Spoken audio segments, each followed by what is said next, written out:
और भगत होते पर भक्ति करने वाला कोई कोई। बहुत हो सकते हैं। जो सत्संग में आना शुरू कर देता है वो भक्त बन जाता है, उसको भक्त कहना शुरू कर देते हैं, उसको सत्संगी कहना शुरू कर देते हैं, चाहे सत्संग का रंग चढ़ा है या नहीं चढ़ा है। शराबी के साथ बैठना शुरू कर दोगे, आप शराब पीते हो या नहीं पीते हो, लेकिन आप शराबी कहलाने लग जाओगे।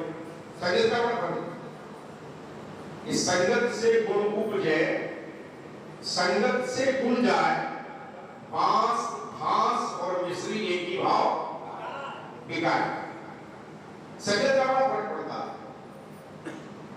इसलिए मनुष्य को अपने जीवन के अंदर संगत अच्छी करनी चाहिए, सत्संग करना चाहिए, साधुओं की संगत करनी चाहिए। उच्च विचार हमारे होने चाहिए और उच्च विचार वालों का रहनी हमारे जीवन में होनी चाहिए, साधु की रहनी हमारे जीवन में होनी चाहिए।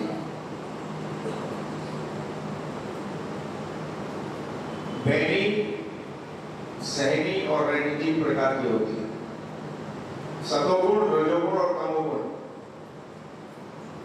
कभी हम सत्संग में बैठते तो हमारे अंदर सतोगुण प्रधान हो रहा है, इस समय कुछ देर बाद हम धंधे में जिसकी हमको याद आएगी तो रजोगुण प्रधान हो जाएगा। संसार की बातों की याद आती है, बिजनेस की, व्यापार की, इधर की उधर की। कभी लड़ाई की झगड़े की बात आती है, स्वार्थ की बात आती है, बेईमानी की बात आती है, क्रोध की बात आती है, आलस्य की बात आती है, वो तमोगुण प्रधान हो जाता है। ये तीनों गुण आदमी के हर समय बढ़ते रहते हैं। भगवान कहते हैं कि मैं त्रिगुणमयी माया से अति परे हूं, इंद्रियों से अति परे हूं, और भक्ति के नाम से जो कुछ मनुष्य कर्म कर रहा है वो क्या कर रहा है, इंद्रियों के द्वारा ही कर्म कर रहा है। तो इसमें विरोधाभास हो जाता है। भगवान कहते हैं कि मन इंद्रिय से मैं परे हूं, और भक्ति जो हम कर रहे हैं संसार के अंदर मन इंद्रियों से कर रहे हैं या इसके ऊपर से कर रहे हैं? मन इंद्रियों से तो भक्ति कर रहे हैं। चाहे भक्ति के नाम पर हम कुछ भी करते हैं, उस परे की चीज का बोध कैसे हो, उसका ज्ञान कैसे हो? एक बात सभी जो है प्रेम से जोर से जय को सुनेंगे, उसके बाद आगे का कार्यक्रम हो। बोले आनंद कंद भगवान की जय, गुरुदेव महाराज की जय, जगजननी श्री माता जी की जय, सियावर रामचंद्र की जय, वृंदावन बिहारी लाल की जय, पवन सुत हनुमान की जय, बापति महादेव की जय, सांची दरबार की जय, मानव धर्म की जय, सनातन धर्म की जय, भारत माता की जय। परमपिता परमात्मा सद्गुरुदेव महाराज के चरणों में कोटि कोटि नमन करते हुए मंच पर विराजमान पूजनीय महात्मा जी को प्रणाम करते हुए, जो गाजीपुर के प्रभारी हैं, सौरभद्र से आए हुए महात्मा श्री हरि ध्यानानंद जी उनको प्रणाम करते हैं। आजमगढ़ गोरखपुर की शाखा की जो प्रभारी माई जी मीराबाई, उनको भी हम प्रणाम करते हैं। और आज वो इस कार्यक्रम में उनका आगमन हुआ तो हम सभी जो है उनका अभिनंदन करते हैं, स्वागत करते हैं, ताली बजा के एक बार उनका स्वागत करते हैं।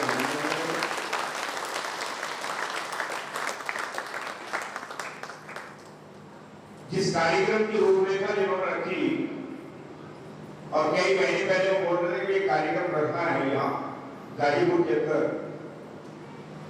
तो गाजीपुर में लोग सोए हुए, गाजीपुर में जागृति नहीं आ रही है, और कई महीने से यहाँ काम चला, लेकिन कोई झांकने को नहीं आता है, कोई देखने को नहीं आता है। कारण क्या है? तो ठीक है भाई, प्रोग्राम करो, प्रोग्राम से थोड़ी जागृति आएगी, लोगों को पता चलेगा, लोग देखेंगे तो सहयोग करेंगे, क्योंकि अभी काम अधूरा ही तो है, पूरा तो हुआ नहीं। अंदर का काम देखो सुंदर हो गया है, खिड़की लग गए हैं, दरवाजे लग गए हैं, फर्श भी हो गया है। बहुत से लोगों ने सहयोग किया है, बहुत से लोगों ने सहयोग नहीं किया है। जिन्होंने किया है वो बहुत अच्छी बात है। अब यहाँ कोई ताली बजा करके या माला डाल करके मुकुट नहीं पहना जाता, तो गुरु दरबार में सेवा होती है। आदमी सोचे मैं दान करूंगा, गुरु को कोई दान नहीं कर सकता, गुरु महाराज को कोई दान नहीं कर सकता। तो जो लोग नहीं कर पाए हैं थोड़ी थोड़ी सेवा करें। फसल के टाइम पे कर सकते हैं किसान लोग, फसल आती फसल के टाइम पे सेवा करें। थोड़ी थोड़ी सेवा महीने के महीने आप करते हैं, क्योंकि आश्रमों के काम, मंदिरों के काम, धर्मशालाओं के काम, धर्म स्थलों के काम धीरे धीरे जो है चलते हैं थोड़ी थोड़ी सेवा से, और उसमें सेवा करना बहुत जरूरी है। चाहे मंदिर हो या धर्मशाला हो या आश्रम। और मंदिर में जो जबरदस्ती सेवा ली जाती है कि भाई सेवा करो, सब गांव वाले नगर वाले सेवा करो। क्यों? तो जहां सेवा लगी वहां अपनापन आता है। जिसके प्रति हमारी सेवा लगती है उसके प्रति हमारा चिंतन बनता है, और गारंटी से बनता है। देख लो, हमारे घर में परिवार में सेवा लगी हुई है लेकिन तो चिंतन बनता है। ना करो तब नहीं बनेगा। घर में आप ईंट जोड़ते हो, मकान बनाते हो, सीमेंट लाते हो, सरिया लाते हो, सारा काम करते हो, उसको इकट्ठा करते हो, खून पसीने की कमाई लगाते हो, पसीना बहाते हो। तो जहां सेवा लगेगी, आप घर के बाहर होते हो तो आपका चिंतन घर का होता है या नहीं होता? चिंतन होता, ऑटोमेटिक होता। वैसे ही चाहे मंदिर हो या धर्मशाला हो, कोई धार्मिक स्थल हो या आश्रम हो, चाहे हम गुरुद्वारा बनाते हैं, चाहे हम चर्च बनाते हैं, चाहे हम मस्जिद बनाते हैं, हर जगह सेवा का महत्व बताया गया है। और मैंने देखा एक जगह रहता था उत्तर प्रदेश में, छोटा सा कस्बा था, थाना क्षेत्र था, तहसील भी नहीं थी। उसके अंदर कम से कम उस कस्बे में, छोटे से कस्बे के अंदर 40 मस्जिद थी। उस जब आपको ज्यादा हो गई होगी, क्योंकि मुझे उधर से आए हुए काफी हो गए। 2014 उधर से मैं आ गया था, अब और ज्यादा हो गई, 50 साल हो गई होगी। लेकिन मैंने देखा उनका जो समर्पण है, हम हिंदू मंदिर बनाना चाहता है, लेकिन जो कोई लेने के लिए, मांगने के लिए जाता है तो आदमी 100 बहाने कर देता है। वो लोग ज्यादा नहीं देते हैं, वो रोज सेवा करते हैं, रोजाना, एक ही महीने में रोजाना सेवा करते हैं। तो बोलो खुदा खाने की सेवा करो, खुदा के घर की इमदाद करो। और रोज जो है माइक पर वो बोलता है, जो मौलवी होता है बोलता है, लोग 5 रुपए देता तो 5 रुपए भी लेते, ये 5 रुपए क्यों दिए ना, 5 देता 5 देता, 10 देता 10 देता, 21 देता 21 देता, 50 देता 50, जो जितना देता है उसका वो लेता, लेकिन रोज एक कलेक्शन करते हैं। और पूरा का पूरा जो 50 100 200 घर हैं उनमें सब में से माइक पर बोलना शुरू करते हैं, देता है, तो लोग जो है ला करके देना शुरू करते हैं। कुछ लोग तो किसी बच्चे के चुपचाप हाथों के रूप से दे जाते हैं, और फिर उनको धन्यवाद भी देता है, उनको दुआएं भी देता है, चाहे उसके पास कुछ है या नहीं है, लेकिन देता है। तो 10वां जो हिस्सा है वो करते हैं, चाहे गुड पॉलिश करने वाला, चाहे रिक्शे चलाने वाला है, वो 10% धर्म के नाम से, जिहाद के नाम से देगा ही देगा। अभी हम अपने गरिमान में जाकर के देख लें, गुरुद्वारों में जाकर देखो, अपने गरिमान में जाकर गुरुद्वारे में जाकर के देखो। गुरुद्वारे में अगर हम देखेंगे जाकर के तो वहां 24 घंटे भंडारा चलता है, 24 घंटे लंगर चलता है। और गुरुद्वारे की बिल्डिंग अगर हम देखेंगे तो वहां अलग ही वैभव नजर आता है, अलग ही आकर्षण नजर आता है, क्योंकि उनके अंदर सेवा का संस्कार है। जो 10 बादशाह हुए, 10 गुरु हुए, 10 सदगुरु जो हुए, गुरु नानक देव से लेकर गुरु गोविंद सिंह तक, वहां हर बंदे को, हर भक्त को सेवा का ही पाठ पढ़ाया जाता है। और सेवा आज भी सेवा करते हैं, और इसकी वजह से आप सिखों को जाकर के देखेंगे, बाई चांस ही कोई कमजोर या गरीब मिलेगा, और गरीब होगा तो उसको गरीब रहने नहीं देंगे, वो मिलजुल कर उसकी सेवा करने को, उसका बिजनेस करवा देंगे, व्यापार करवा देंगे। ऐसा आपको कॉपरेशन उनके अंदर है और दुनिया भर की वहां को दान आता है। यदि तो आदमी क्या करता है 10 रुपए देता है और खोल के पूरा दिखा के देगा। मैं मजाक की बात नहीं है ये। अगर आदमी पंखा भी लगाना चाहता है, दरवाजा भी लगाना चाहता है, उसके ऊपर भी मोटे मोटे अक्षरों में अपना नाम लिखाएंगे, फलाना फलाना, उसकी स्मृति में। मैंने मेरे बाबा की स्मृति में एक पंखा लगाया, 1200 रुपए का आया, 1500 का आया, दूसरा नाम लिखवा दिया फलाने फलाने। पंखा भी घूम रहा है, बाबा भी घूम रहा है, पंखा भी घूम रहा है, बाबा भी घूम रहा है उसके ऊपर। अरे नाम करेंगे परमात्मा ईश्वर देख रहा है। इसलिए मनुष्य के जीवन के अंदर सेवा की बहुत जरूरत है। ईसाइयों में देख लो, ये हमारी अपनी कमजोरी है। ईसाइयों में देख लो, वहां पर कितना कितना वो लोग करते हैं अपने धर्म के प्रचार के लिए, कितना कितना वो खर्चा करते हैं और कितने लोगों को मिला लिया, कितने लोगों को कन्वर्ट कर लिया। लेकिन हमारी ड्यूटी है, हमारा कर्तव्य है कि हमारे पास सच्चा ज्ञान है, लेकिन एक आदमी को मोटिवेट नहीं कर सकते हो, अपने डिपार्टमेंट के लोगों को नहीं बोल सकते, क्योंकि यह तो भ्रांति है इतने दिमाग में, आदमी के दिमाग में शंकाएं इतनी घुसी हुई है, तो आदमी क्या करे। और ये जो शंकाएं हैं, इन शंकाओं के कारण हमारा समाज बट रहा है, बढ़ रहा है और घट रहा है, बढ़ रहा है और घट रहा है और कट रहा है। यही तो हो रहा है, बढ़ रहा है इसलिए घट रहा है, घट रहा है इसलिए घट रहा है, क्योंकि कोई किसी का साथ देने को तैयार नहीं है। इसलिए गुरु महाराज को ज्ञान देते हैं और गुरु दरबार में सभी प्राप्ति के सभी तरह के लोग, चाहे छोटा हो, कोई बड़ा हो, गरीब हो, अमीर हो, कोई भी हो, सभी गुरु दरबार में आते हैं। तो हम बात इस चीज की कर रहे थे, सनातन तत्व ज्ञान यज्ञ, इसका नाम रखा गया है। सनातन क्या है? दोपहर को एक मंत्री जी आए थे, नेताजी कोऑर्डिनेटर आए थे, बोला मैं भी सनातनी हूँ, रुके नहीं थे, बताते सनातनी कैसे होती, सनातनी होता कैसा है, भारतीय मैं भारतवासी हूँ, भारतीय होता क्या है। भा माने भा आभा भा धन रथ, यानी भारत भा के अंदर रथ रहने वाला वही भारतवासी है। तो भा के अंदर रथ नहीं रहता वो भारतवासी नहीं है। भा माने होता है आभा, भा माने होता है प्रकाश, भा माने जो चेतना है, जो अपने प्रकाश की चेतना के प्रकाश के अंदर रत रहता है वही भारत है। लेकिन कहने को भारतवासी, कहने को हम सनातनी हैं, लेकिन सनातन तत्व का ज्ञान सदगुरुदेव श्री सतपाल जी महाराज प्रैक्टिकल रूप से बता रहे हैं या नहीं बताए? बताओ, उसका अनुभव कराते हैं नहीं कराते? साधु संत लोग कराते नहीं। अगर उसका अनुभव करना है तो उसमें सुबह 7 बजे आ जाना, सुबह 7 बजे उस तत्व का अपने जीवन में अनुभव करना है तो आ जाना। बाकी जीवन के अंदर धन है, दौलत है, बेटा है, बेटी है, घर है, मकान है, जमीन है, ये सब हमारे प्रारब्ध से हमको मिला हुआ है।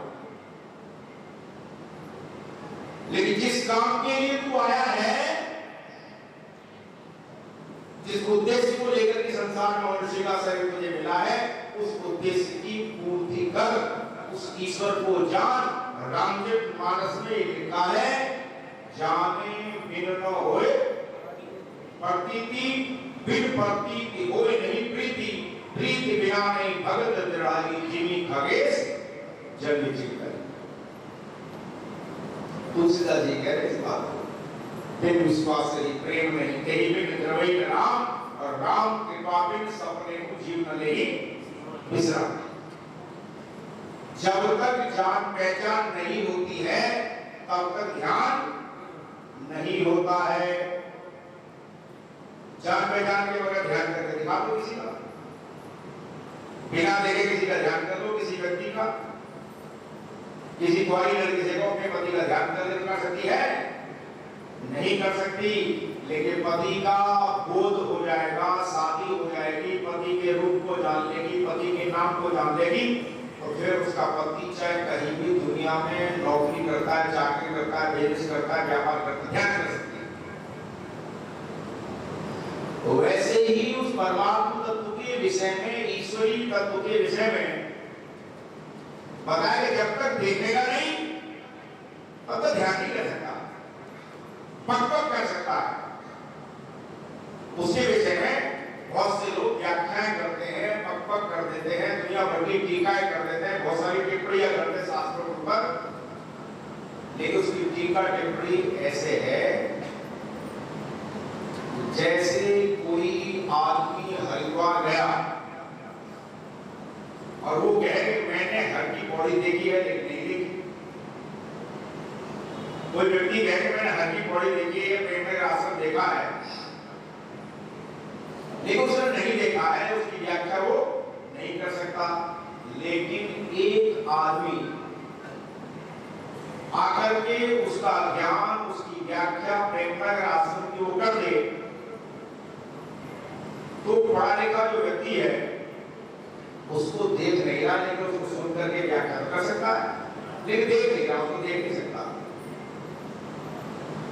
अब देखने में और पढ़ने में थोड़ा अंतर होता है। इस संसार में पढ़े लिखे होते हैं या लिखे पढ़े होते हैं? पढ़े लिखे होते हैं, लिखे पढ़े होते हैं?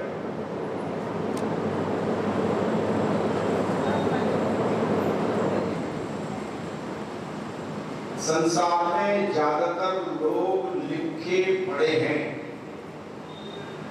लिखे हुए को पढ़े हुए, जो लिखा हुआ वो पढ़ लिया। पढ़े से मतलब होता है जीवन में प्रैक्टिकल हो जाना, जीवन में किसी चीज को समझ लेना, जीवन में किसी चीज को जान लेना, जीवन में किसी चीज को देख लेना। और जो देख लेता है तो उसकी बात पूरी की पूरी समझ में आ जाती है। पढ़ने में वो बात पूरी समझ में नहीं आएगी, लेकिन जैसे ही प्रैक्टिकल होगा तो सारी की सारी बात उसकी समझ में आ जाती है। ऐसे ही उस ईश्वरीय तत्व का अपने जीवन में प्रैक्टिकल करना है। उसके लिए गीता में भगवान ने कहा है, भौतिक नेत्रों से मेरे रूप को नहीं देख सकता, ये भगवान ने गीता पे कहा है कि भौतिक नेत्रों से मेरा दर्शन नहीं होता। न तू माम सत्य से दर्शमनैन चक्षुषा दिव्यम ददामि ते चक्षु पश्यमे योगीश्वरम। जब मैं तुझे ज्ञान की दृष्टि दूंगा, दिव्य दृष्टि दूंगा, जब मेरे उस स्वरूप को देखेगा। अब कृष्ण की पूजा करने वाले भगवान कृष्ण की बात नहीं मानते। यादव जी की जो पूजा करते हैं, यादव जी की जो पूजा करते हैं, यादव जी की बात नहीं मानते, तो फिर यादव कैसे? क्यों तो यादव कैसे? जो यादव जी की पूजा करते हो, यादव जी की बात नहीं मानते। यादव जी कह रहे हैं आपको दर्शन नहीं होता, लेकिन अभी नहीं आपको दर्शन करके जाते हैं। एक तरफ मंदिर शिव जी के मंदिर में कहते हैं कर्पूर गौरम करुणावतारम संसार भुजगेंद्र सदा, कहां ढूंढे कहा जाते हैं? एक मंदिर मत हो, ढूंढने बाहर जाता है, दुनिया में ढूंढने जाता है, और अपने मुंह से ही पंडित जी भी कहते हैं कि हृदय में रहता है। तो जो चीज हृदय है उसको हृदय में ढूंढने की मंदिर का भी रहस्य है, मंदिर का भी विज्ञान है। एक मौका है बताएंगे उसके बारे में, मंदिर का क्या विज्ञान है। कहीं भी कोई चीज खराब नहीं है, समझने का नजरिया होता है, समझने का खेल है। एक भजन गाएंगे, भगवान का जो रूप है, ईश्वर का जो रूप है, भगवान कहते हैं ज्योति सामग्री का ज्योति, मेरा जो स्वरूप है, मैं ज्योति स्वरूप है, मैं ज्योतियों का ज्योति हूं। तद भाषते सूर्यो में शशांको पावकः यह निर्वाण विवर्तन के दावा